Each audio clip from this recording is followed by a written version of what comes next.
Bienvenue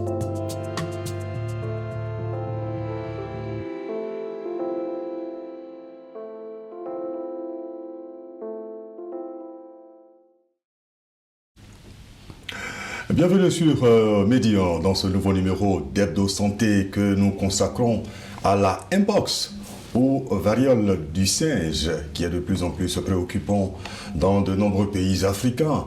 Et face à cette urgence de santé publique de portée internationale, il faut accroître la sensibilisation. Et donc avec nous, des experts de la question, nous verrons donc dans les moindres détails les signes de cette maladie et les stratégies de lutte pour stopper sa progression, notamment en Côte d'Ivoire. Docteur Amani Yaomé Raphaël, médecin épidémiologiste, spécialiste dans l'épidémiologie et la surveillance des zoonoses liées à la faune sauvage, point focal de la surveillance de la fièvre jaune, de la dengue et la Mpox à l'Institut national d'hygiène publique de Côte d'Ivoire. Bonjour docteur. Bonjour Monsieur Kwaku SH. Alors, c'est un véritable plaisir de vous accueillir à nouveau sur le plateau d'Hebdo Santé. Merci beaucoup. Je voudrais avant tout propos vous remercier pour l'opportunité que vous nous donnez, et ce, au nom du professeur Ekra Daniel, directeur général de l'Institut national d'hygiène publique. Pour nous, c'est une occasion d'échanger avec vous, les journalistes, et aussi d'interagir avec les différentes communautés. Encore une fois, merci.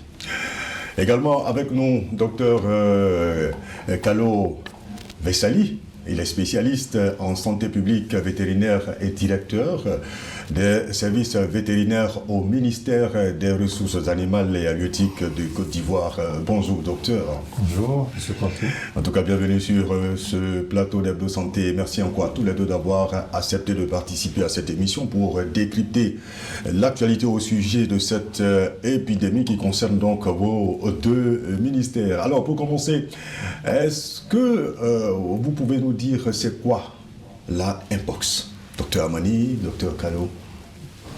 Merci beaucoup pour la question.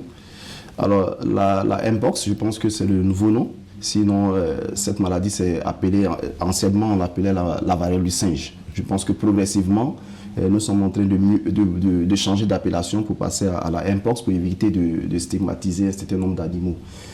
D'accord, c'est toute la raison, hein? Oui, en fait, ça fait partie des raisons, bien sûr. Et puis, on verra tout à l'heure dans les différentes stratégies quel impact ça peut avoir.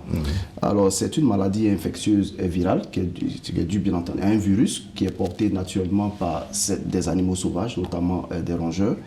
Et c'est une maladie qui, depuis quelques années, devient un problème émergent de santé publique. On n'oublie pas qu'en 2022-2023, sur cette période-là, nous avons connu une grande épidémie, enfin une pandémie sinon mondiale, parce que tous les continents avaient été touchés. Et c'était vraiment un grand problème d'émergence. L'urgence de santé publique avait été déjà lancée à ce moment-là. Et déjà en 2024, là, on enregistre, particulièrement en Afrique, près de 3000 cas confirmés avec 500 décès. C'est vrai que la majorité de ces cas-là est enregistrée en République démocratique du Congo, où il y a 96% des cas enregistrés. Cependant, c'est au moins 10 pays de l'Union africaine qui ont signalé des cas. Et des cas aussi ont été signalés en dehors des frontières de l'Afrique. Donc c'est dit que c'est une véritable urgence actuelle et un problème une préoccupation pour la santé publique. Alors, docteur Kalo, dans la définition que vient de donner docteur Amani, il a précisé, il a dit qu'on est passé donc de variole de singe à Mpox. C'était donc justement pour éviter de stigmatiser le singe. C'est une maladie d'origine animale. Oui, effectivement, le virus a été découvert pour la première fois chez un singe.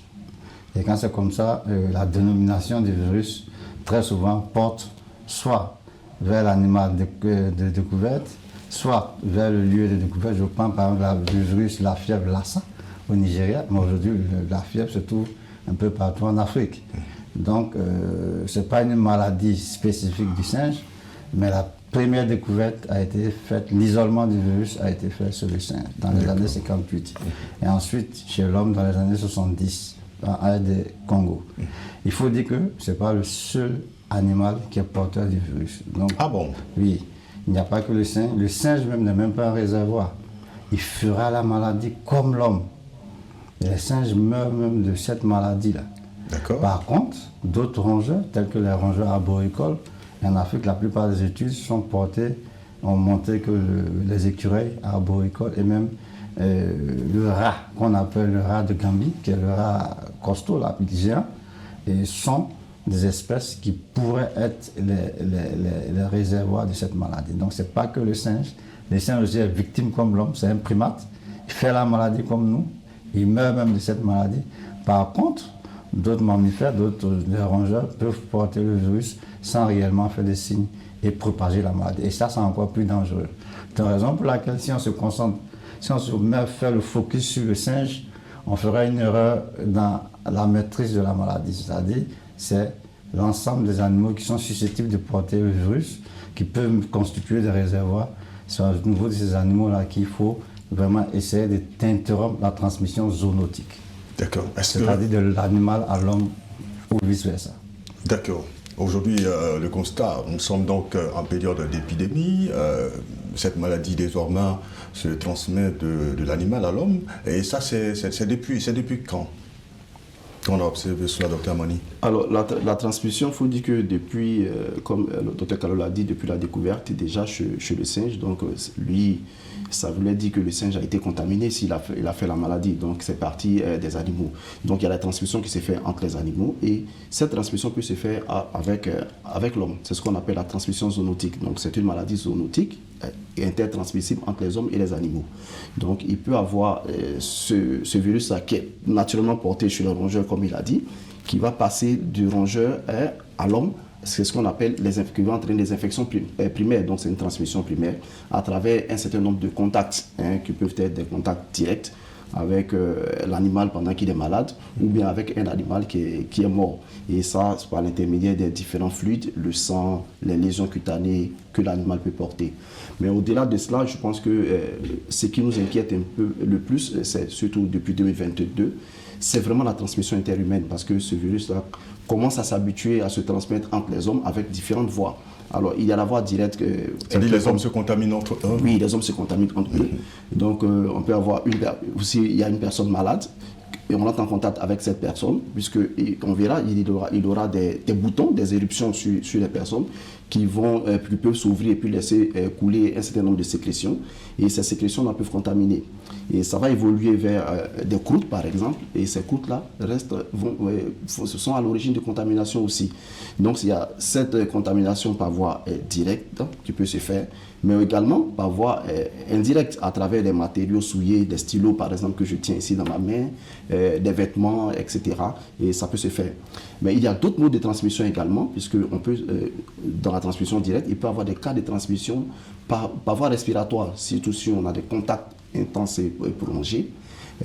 On peut avoir cette forme de contamination lorsqu'on est face à face. Donc ça nous rappelle un peu le mode principal de contamination de la Covid-19.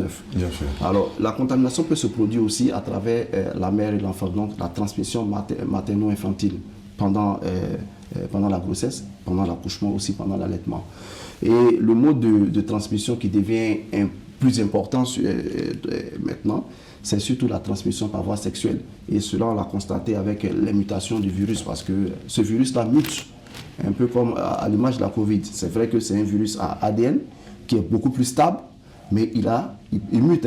Il y a deux grands groupes qu'on appelle les clades génétiques. Il y a le clade de l'Afrique centrale, il y a le clade de l'Afrique de l'Ouest. En général, cette répartition est respectée en dehors du Cameroun où les deux se rencontrent. Mais ce qu'on a constaté depuis un certain nombre d'années, c'est la mutation à l'intérieur des clades, à l'intérieur des groupes génétiques. Donc vous allez entendre le clade 1, qui est le clade de l'Afrique centrale. À l'intérieur, on peut avoir le clade 1A, 1B, etc. Donc ces mutations-là ont été associées à des transmissions par voie sexuelle qui sont assez importantes. Donc vous voyez que la transmission interhumaine commence à prendre le pas et ça devient une véritable menace pour la santé publique. Ça fait peur, hein. Avec tout ce que vous dites, les mots de transmission sont énormes, je vais dire, on les retrouve un peu partout, de la mère à l'enfant, par la respiration. Ça devient inquiétant, hein, docteur Ramani. Oui, ça devient inquiétant. Je pense que c'est l'un des objectifs des communications qu'on a, c'est un peu ça. C'est vrai que les spécialistes de santé, que ce soit santé humaine, santé animale, voient un peu le risque.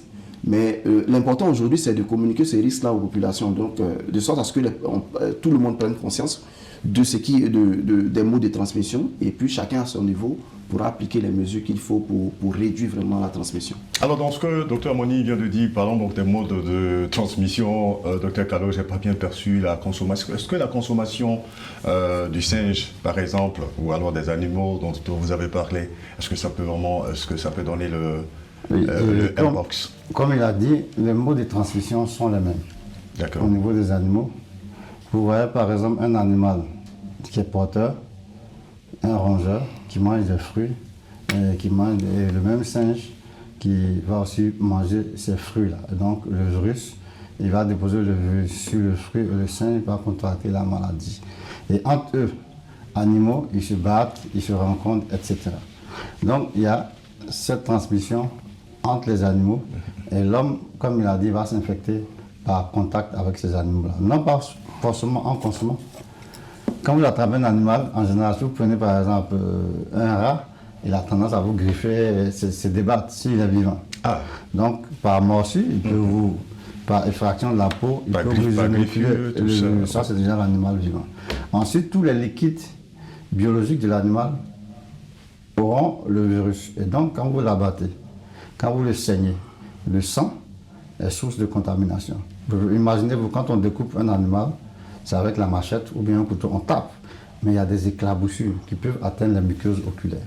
Et donc, alors que par muqueuse, ça rentre directement. Donc le virus, même pas en découpant de la viande infectée par le virus, vous pouvez vous contracter. Et ensuite, avant d'arriver maintenant à la cuisine. Donc, en général, vous allez amener cette viande de bourse là, même si vous ne l'avez pas manipulée, mais la bonne dame qui va découper l'animal et l'enfant qui est toujours à côté, vous voyez que le risque de propagation par l'introduction de viande infectée est énorme. Et ensuite, ça peut passer de l'autre côté. Mais il faut voir aussi le sens inverse. Parce qu'on a eu un cas l'année dernière en France où l'animal, un chien, a été contaminé par ses propriétaires. Et ça se manifestait comment chez ce chien? Le chien, heureusement, n'a pas fait de signe. Il n'a eu qu'une petite érosion cutanée. Et comme les propriétaires étaient malades 12 jours avant, donc tout de suite, dès que le chien a commencé une seule éruption, il envoie et le chien a été acheminé chez le vétérinaire. Un prélèvement a été fait et par PCR, et le virus a été détecté chez le chien. À partir de quel moment il faut s'inquiéter, messieurs? Vous avez parlé des signes, docteur Amani, vous avez parlé de boutons d'éruption qui vont se transformer en croûte. Mais à partir de quel moment est-ce qu'il faut s'inquiéter? Est-ce qu'on peut atteindre vraiment des pics, des signes qui deviennent inquiétants? Alors, déjà, il faut dire que, comme on l'a dit, si nous entrons en contact avec le virus, on a un certain temps pour développer les symptômes. C'est ce qu'on appelle la période d'incubation. Cette période d'incubation-là est autour entre 6 à 13 jours, mais qui peut aller jusqu'à 21 jours. Et après cette période-là, il y a une première phase qui va apparaître qu'on appelle la phase d'invasion. Cette phase va être marquée par la fièvre, donc, qui est l'un des premiers symptômes qui apparaissent en cas de maladie infectieuse. Ensuite, les myalgies, on peut avoir mal partout. On peut se sentir beaucoup fatigué, ce qu'on appelle les asthénies. Et aussi des adénopathies. Donc ce sont des ganglions, vous voyez souvent quand on a des plaies, quelque part des ganglions qui peuvent s'enfler au niveau des laines, etc. Donc ces ganglions-là vont s'enfler aussi, ce sont les premiers symptômes. Ensuite va apparaître la phase éruptive, donc les boutons. Donc des boutons qui vont apparaître sur tout le corps. Ces boutons-là n'épargnent aucune partie du corps. C'est vrai qu'ils ont de préférence pour le visage, les extrémités, donc les mains, mais aussi autour des organes génitaux, par exemple, ces boutons-là peuvent apparaître là-bas. Et ça n'épargne pas des parties du corps. Donc, toutes les parties du corps peuvent apparaître. Et comme je l'ai dit, ces boutons vont évoluer en plusieurs stades. Donc, c'est juste des élevures sur la peau.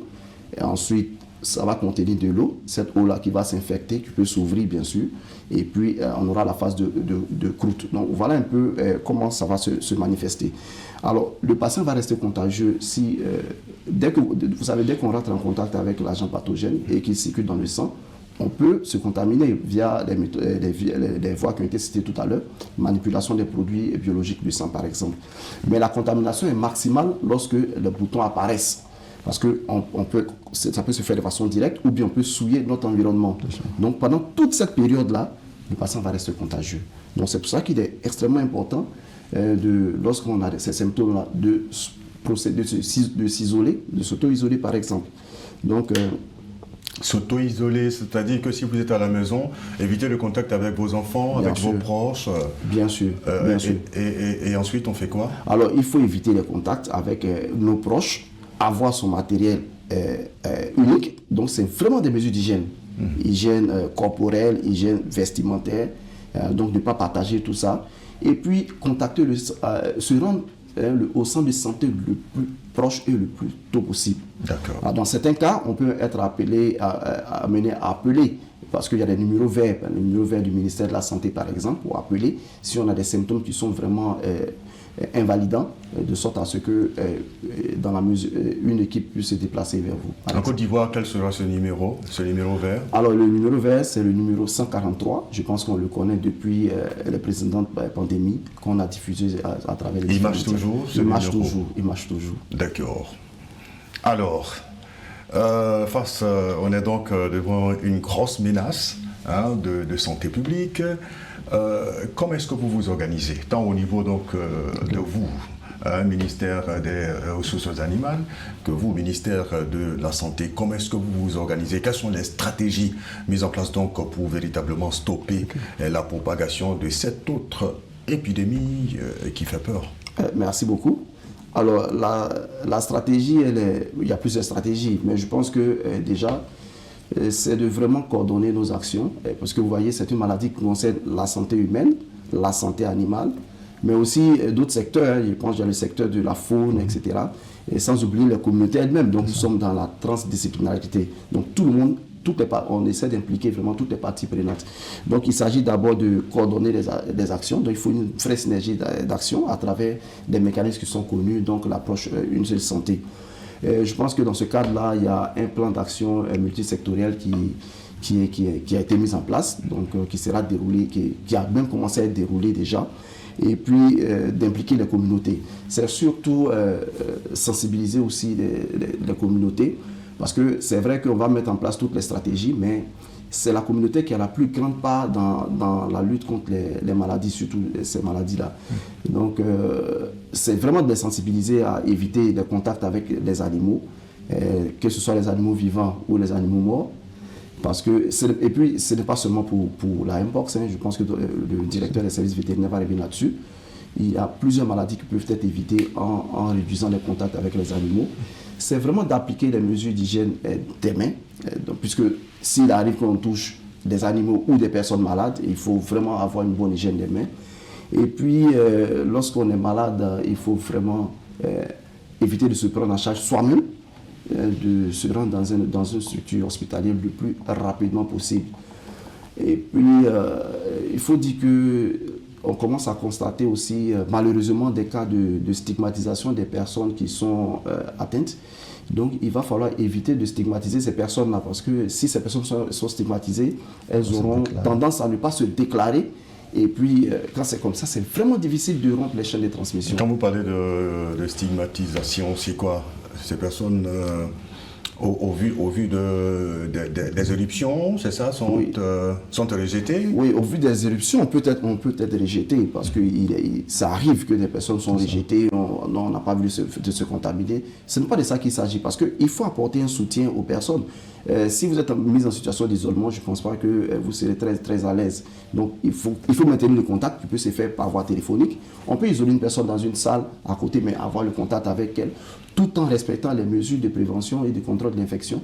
Donc, se laver les mains, la personne aussi doit avoir ses ustensiles à part, etc. Tout ça.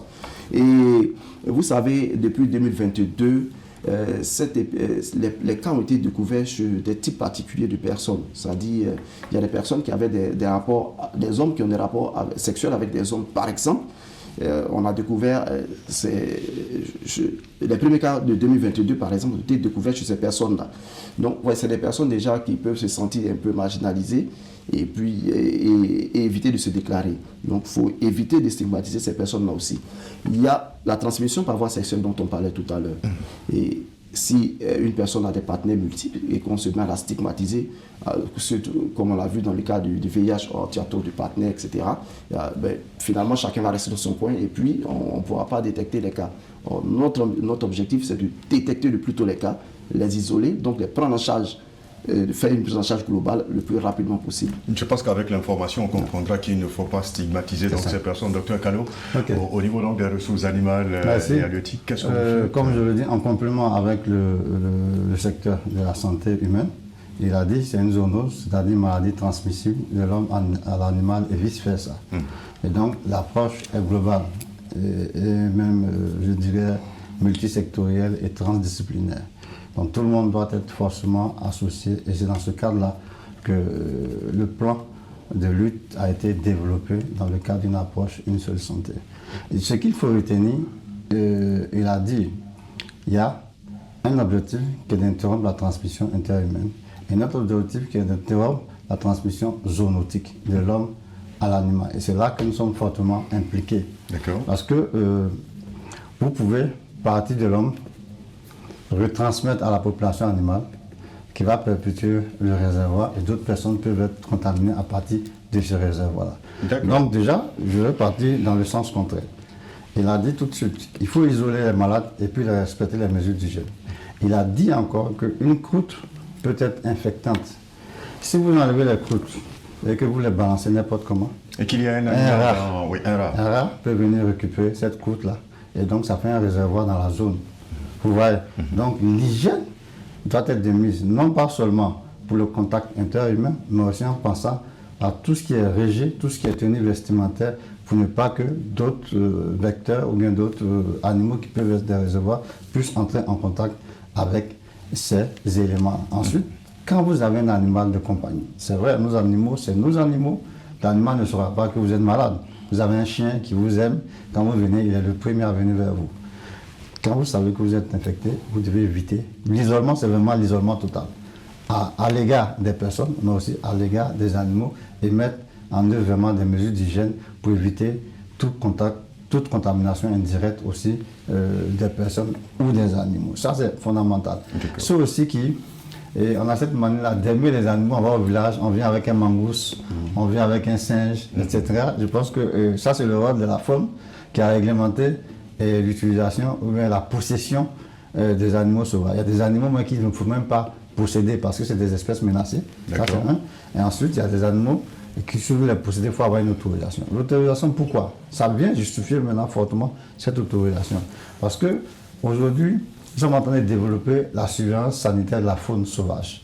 Et ça va nous permettre d'avoir une idée du niveau de circulation du virus dans certaines populations d'animaux. On sait déjà que il y a eu plusieurs études dans le parc des Taillis où il y a des singes qui ont fait l'épidémie, c'est-à-dire qu'ils sont tombés malades et ils sont même morts. Donc le virus circule dans cette zone-là. Les études doivent être approfondies pour bien stratifier les populations animaux qui peuvent être des réservoirs et bien connaître leur écologie. Je vous dis par exemple, en saison sèche, beaucoup de rongeurs vont se rapprocher des villages parce qu'il n'y a plus suffisamment à manger dans la forêt et il y a des greniers qui sont là, ils iront vers ces endroits. Donc des mesures d'hygiène, les mesures de protection doivent être développées auprès de ces populations dans cette période à risque et les sensibiliser. Donc c'est vraiment plusieurs actions, surtout la sensibilisation pour l'engagement des communautés, pour qu'ils comprennent les risques, pour qu'ils puissent réagir convenablement face aux différents facteurs de risque et ensuite la collaboration multisectorielle entre toutes les parties prenantes pour que cette lutte-là puisse interrompre les différentes chaînes de transmission. Malheureusement, il ne nous reste plus assez de temps, sinon je voulais vous demander un peu, est-ce qu'il y a mesure de pouvoir donc, par exemple, prévenir la contamination par le vaccin? Est-ce qu'il y a une surveillance au niveau donc des frontières, puisque on sait que beaucoup de pays africains sont touchés. Est-ce que très rapidement vous pouvez me donner quelques éléments de réponse sur ces préoccupations? Merci beaucoup. je pense qu'à l'avenir, vous allez nous accorder plus de temps. Bien sûr. Voilà. Effectivement, l'une des méthodes aussi, c'est d'intensifier la surveillance épidémiologique pour détecter rapidement les cas.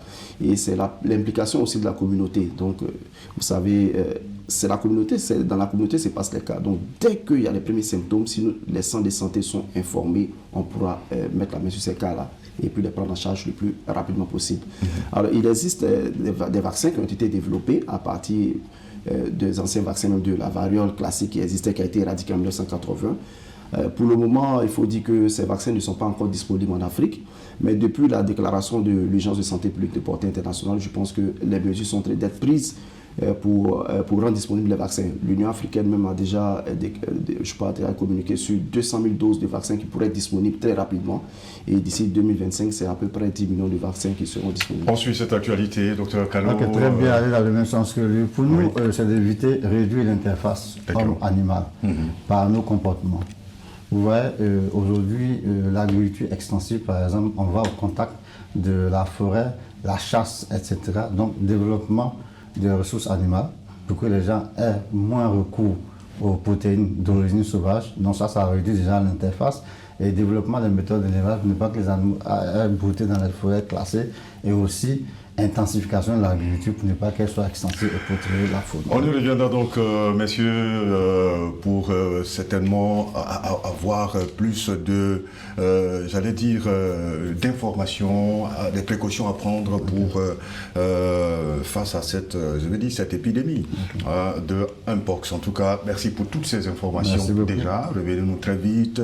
On suit donc l'actualité avec les vaccins que vous venez donc d'annoncer.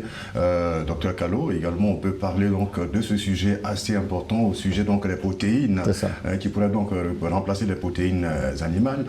Docteur Hamani Yaomi Raphaël, je rappelle que vous êtes médecin épidémiologiste spécialisé dans l'épidémiologie et la surveillance des zoonoses liées donc à la faune sauvage et vous êtes point focal de la surveillance de la fièvre jaune, la dengue et maintenant de la Mpox donc à l'Institut national de l'hygiène publique de Côte d'Ivoire. Également à vous, docteur Kalo Vessali, vous êtes spécialiste en santé publique vétérinaire et directeur des services vétérinaires au ministère des Ressources halieutiques, des Ressources animales et halieutiques. Voilà. Fares Sakora, Michel Yao et Arnaud Dosso ont réalisé ce numéro de santé. Merci à vous. Prenez soin de votre santé. Bonne suite des programmes sur Médian TV et à la semaine prochaine.